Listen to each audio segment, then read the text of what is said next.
আসসালামু আলাইকুম। আপনারা এরই মধ্যে জানেন যে লন্ডনে জনাব তারেক রহমান এবং জনাব ডক্টর মোহাম্মদ ইউনূস তাদের মধ্যে একটি বৈঠক হয়েছে এবং সেই বৈঠকের বেশ কিছু কথাবার্তাও মিশ্রিত সত্য মিথ্যার সংমিশ্রণে বিভিন্ন খবরও আপনারা জেনেছেন। সত্য মিথ্যা বললাম এই কারণে যে আমি কিছু গণমাধ্যমেও কিছু খবর দেখেছি, যে খবরগুলোর ভেতরেও আসলে সেখানে বাস্তবে যা ঘটেছিল তার অনেক কিছুই কিছু জায়গায় নেই আসল তথ্যটা, আবার কিছু জায়গায় অতিরিক্ত অনেক কিছু যুক্ত করা হয়েছে যে ঘটনাগুলো সেইখানে আদৌ ঘটে নাই। আপনাদেরকে আগেই আমার ঠিক আগের ভিডিওটাতে আপনাদের জানানো হয়েছিল যে ডক্টর মোহাম্মদ ইউনূস এবং তারেক রহমানের যেই বৈঠকটি, এই বৈঠকটিতে আসলে অনেকেই ক্রেডিট নেবার চেষ্টা করেছেন ওনার মাধ্যমে। আসলে ডক্টর মোহাম্মদ ইউনূসের বৈঠকটা ডক্টর মোহাম্মদ ইউনূস নিজে চেয়েছেন এবং তারেক রহমানকে সেই প্রপোজাল দেওয়া হয়েছে।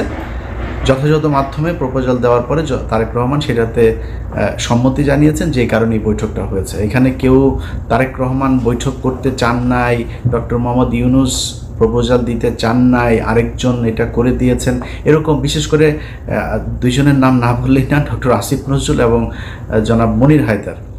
তো এনাদের চরিত্র সে আগে থেকেই আপনাদের একটা বিষয় জানায় রাখি যে এরা হচ্ছে দ্বিমুখী সাপ।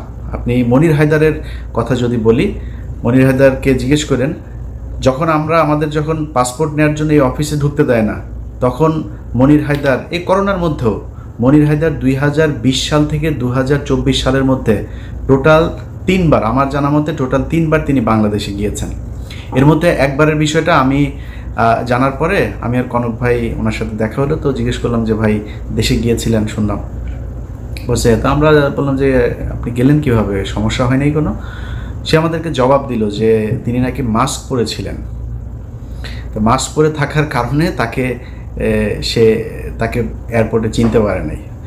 তো আমরা মানে বুঝে নিলাম আর কি যে এয়ারপোর্টে মাস্ক পরে তারপরে পালায় যাওয়া যায়। আরে ভাই, যখন জেএফকে থেকে আপনি যখন গাড়িতে উঠবেন, প্লেনে উঠবেন, তখন এই প্যাসেঞ্জারের পুরো লিস্ট ঢাকা বিমানবন্দরে পৌঁছে যায়। তারা তো তখন দেখে কে কে আসছে।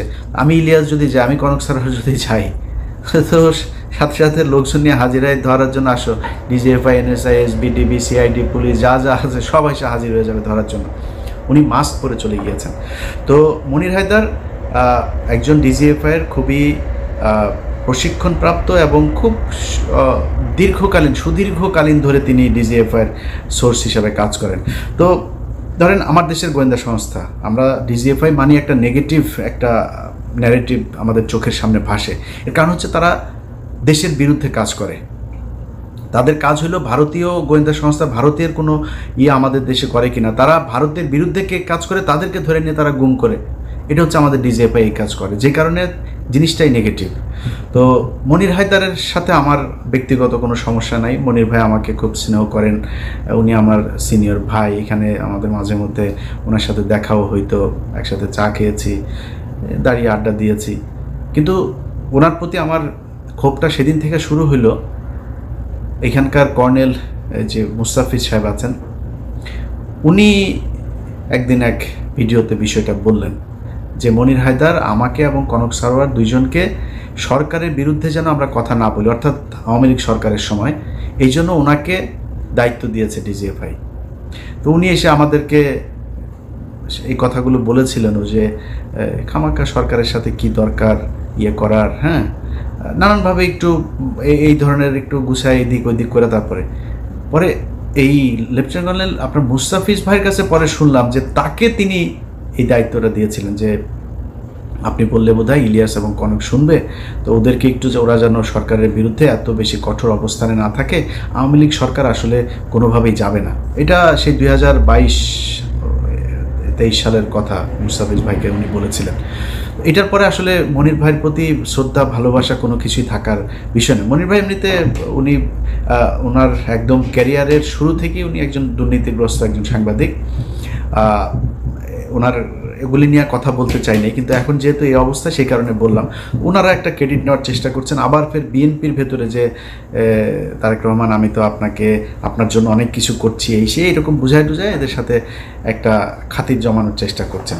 তো এই ধরনের কিছু মানুষজন আছে যারা কিনা এই বৈঠকটা করার ক্রেডিট বিভিন্ন জায়গায় নেওয়ার চেষ্টা করছেন। এরকম কোনো কিছু না। তারেক রহমান রাজি হয়েছেন, ডক্টর মোহাম্মদ ইউনূস তাকে প্রপোজাল দিয়েছেন, এবং আমি আগের ভিডিওতে বলেছি যে দুইটা পক্ষের কেউই ছোট হয় না এখানে। আমার এরকম একটা বৈঠক হওয়া দরকার ছিল। বৈঠকের ছোটোখাটো কিছু বিষয় আপনাদেরকে জানাবো, তার আগে মূল জিনিসটা আপনাদেরকে জানিয়ে দেই। সেটা হচ্ছে এই বৈঠকটা অত্যন্ত ফলপ্রসূ, এবং আমরা এতদিন ধরে আসলে যা চাচ্ছিলাম সেইটাই এই বৈঠকের মধ্য দিয়ে ঘটেছে।